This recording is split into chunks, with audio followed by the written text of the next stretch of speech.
So yes, we are meditating and sometimes some image comes up, some light comes up. You can even have a sense of a very, very clear, some kind of a picture coming up. Is it real or is it imaginary? One rule of thumb is, if it arises and it passes away, it's not real. Anything that arises and passes away, by a rule of thumb, is not real. It's like a dream, right? A dream came and went. Where did it go? It seemed so real in the moment. You woke up in the morning, it's not there anymore. If it arises and passes away, it's not real. Take that. So, yes, it came up and it seemed very inspiring, and that was the experience of that moment. And that's fine. You just witness it, you know it. If there is some lessons to learn from it, you learn from it. I would say the interesting thing is, let me place it like, say it like this.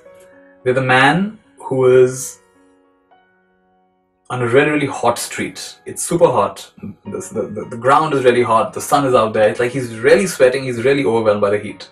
And then he's so happy to see in a distance there's a tree. And he goes and sits under the shade of that tree. He feels such a big relief. The shade of the tree is such a nice place. Oh my goodness. It is so relaxing compared to the heat outside. The shade of the tree is so much better.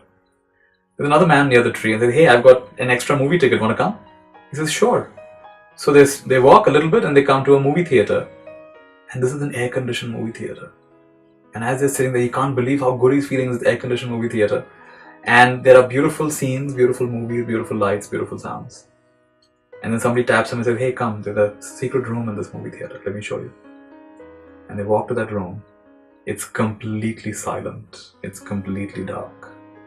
And he stays there. He doesn't know how long he stays there. He loses all track of time. So this story I've shared with you, example I've shared with you, this is exactly how it works. In the beginning, we are out in the sun. And this is our normal state of being. We are looking for happiness and sensory experience. And as we all know, sensory experience keeps disappointing us. We don't always get the food we like, don't always get the people we like, don't always have the experiences we want. It's really hot. There's a lot of unwanted happening, a lot of wanted not happening.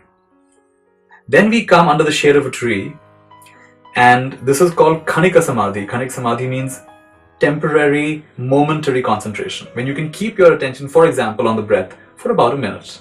Whatever your meditation object is, without shaking up too much, you can stay for about a minute. You will start experiencing the happiness of being under the tree. As you practice further, and it goes from a minute to maybe 15 minutes or half an hour or even an hour. This is called Upachara Samadhi. This is called access concentration. This is usually where images start coming up. Images or sounds, or you can sometimes pick up other people's thoughts. You can smell something very, very far away. Or you even start having heavenly smells. All your sensory perceptions get very, very heightened, get very, very purified. It's like being in a movie theater. You're seeing all kinds of amazing things happening. How is this even possible? And as you go even further, at some point, the Upachara Samadhi becomes Arpana Samadhi, which is called absorption. You become one with your meditation object. It's not me doing meditation. It's just happening. There's no me in you. There's no me and meditation object anymore. When that happens, you lose track of time and you don't know how long it's gone. Maybe it's been 10 minutes, maybe it's been 10 hours. You could just be there for a very long time. And you emerge from that, you find that life just seems so much simpler, so much lighter. You're not fully liberated yet because there's still underlying tendencies. But it's like a very, like in water that was so muddy, all the mud has gone and settled down. And at least the surface of the water is very, very clear. So like this, we will have once in a while lights and sounds and all of these things happening. This is all part of the illusion. Anything that arises and passes away is part of the illusion. That does not mean it's not helpful. They can be helpful. Like, no thought is true, but some thoughts are more true. In the same way, no image you'll ever have, it will be a true image. But some of them can be a little bit helpful in pointing us in our journey. And we take the lesson and we move on.